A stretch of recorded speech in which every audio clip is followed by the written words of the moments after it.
Hey y'all, I'm out this bitch, out this bitch, out this bitch, and all that there. Hey, look, check this out, y'all. Good news, good news. I just got a sale notification for one of the stocks that I was selling. Not all the shares, but just selling part of the stock after it grows, so I can take that part and invest it in something else. And noticed that when that sale went through, that after going into my Fidelity portfolio, that I had a $2,000 come up. Not bad. So, well, what I did was I looked into it, and I thought, well, what do we have here? Looks like $2,000. And indeed it was. Yes, it was $2,000. Well, see, I put in about $46 on this one particular stock, and it sat low for more than a year. Time just going by, and I almost kind of lost faith in it. Like the little engine that could, it just didn't give up. This motherfucker come out of nowhere, bam, boom, kaboom, clow, like the Batman movie or some shit. So I'm kind of happy about that. Yeah, I'm kind of happy. I mean, to put $46 into something and watch it come back, to 2,000 and some change at a 4,000% gain overnight when I have 50 other plus assets in this one portfolio alone that I expect to do the same exact thing that's when it's just did. Being that they're really highly volatile penny stocks. But man, I think I have about $2,000 invested in this total portfolio and had a nerve to watch this shit go all the way down to about $400. So it feels kind of good to say that the total amount that I have invested into this whole portfolio while watching it lose go as low as $400. It's good to say that now this portfolio has paid for itself with just one overnight sale.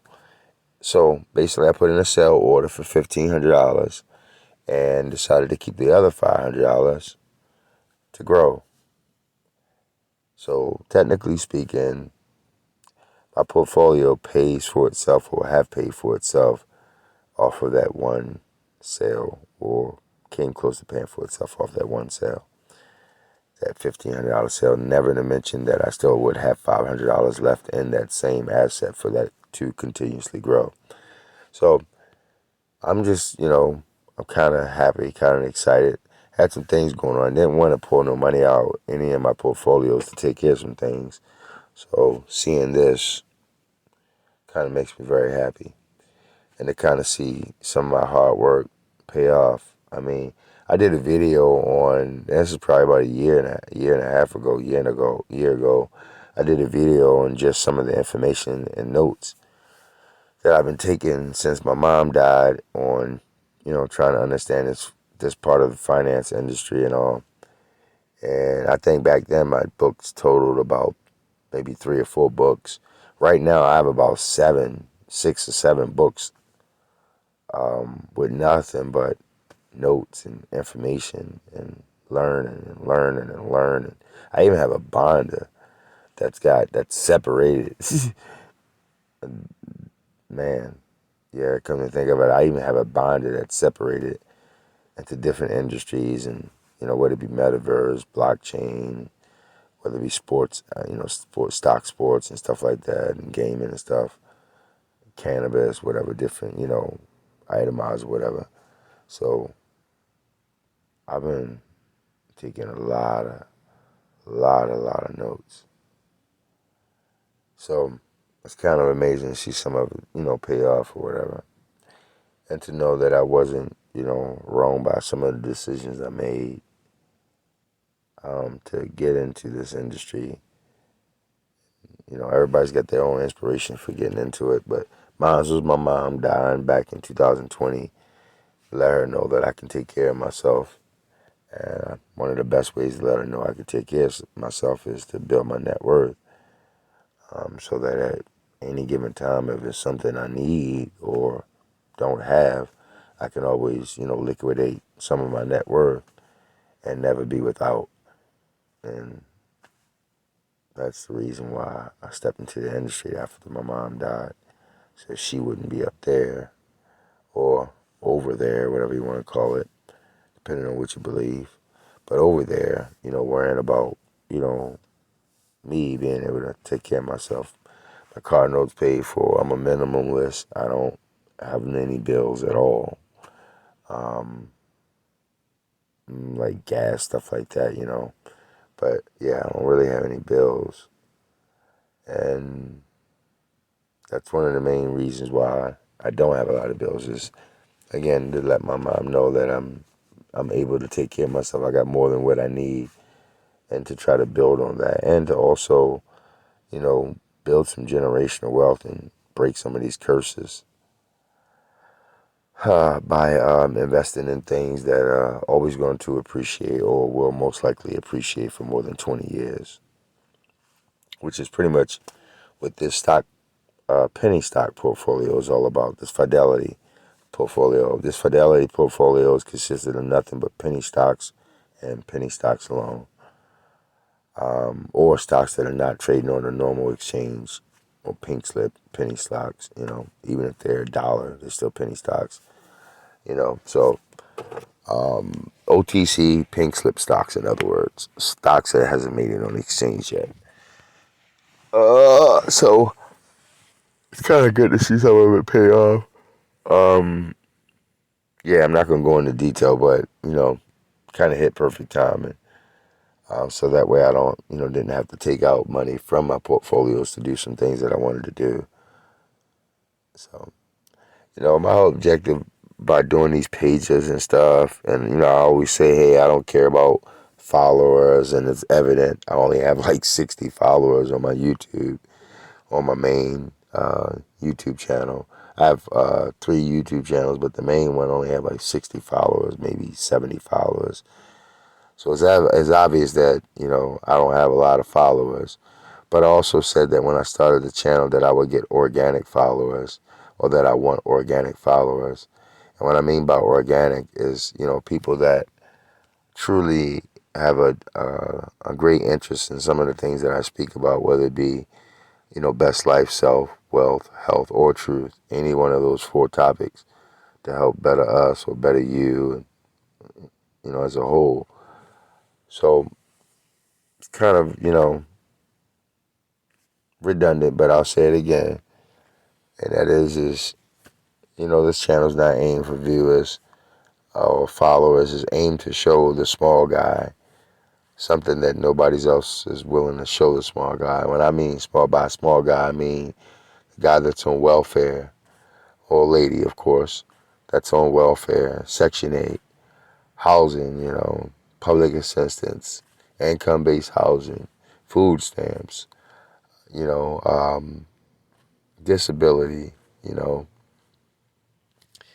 to the person that may even be on drugs, like literally the person that's on drugs, on a fixed income, literally, to the old man who probably don't even have 10 years left, who's on retirement, to show them, or, you know, introduce to them a thing that was taboo before, and that is thinking that you can be poor but still grow, financial wealth, and even more important than financial wealth, time wealth, and even more important than your own selfish financial and time wealth, exponentially, growing generational wealth. And that was the whole purpose, of this, trying to be as most unselfish as I possibly can after my mom died, while also at the same time proving to my mom that I can take care of myself. So it's almost like an oxymoron. I have to prove to her that I can take care of myself, but at the same time not be selfish enough to fight for, generational wealth. And it would take a person's mindset to get to the point of generational wealth before they would even get to a point of investing, because investing is holding out on yourself for it to grow. And if your ass die, then you're obviously not going to enjoy the growth. So you have to have a certain unselfish mindset to get into investing for exponential growth and for, changing your bloodline and the curses that have been put on your bloodline and all, at least financially. So the main thing that I want to say by saying what I just said is the objective is to show a person how you could take less than $100 and change your life, and change other people's lives. You know, I can't think of a better example than literally me putting $46 and some change into one asset when I have, let's say, more than 50 other assets in that portfolio, and then maybe 100 assets in another portfolio, and then whatever amount of assets I got in the other portfolios that I have. But just to see one asset valued at just $46 go from literally last place on my list, meaning loss-wise, has lost more than any of my other stocks, and then in one night it just shoot up to literally 4,000% plus growth, 4,109% growth. That's like for every dollar you put in there, you just got 4,000% growth on that dollar. So it's kind of rare, but it's possible, and the proof is right here. And, not everybody has thousands, $10,000 that they can, throw into a stock, and not everyone has the amount that share price is worth for that stock.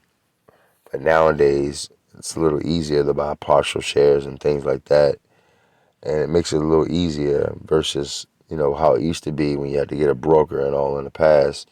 Makes it a little easier these days for, let's say, literally a person on welfare or person on food stamps or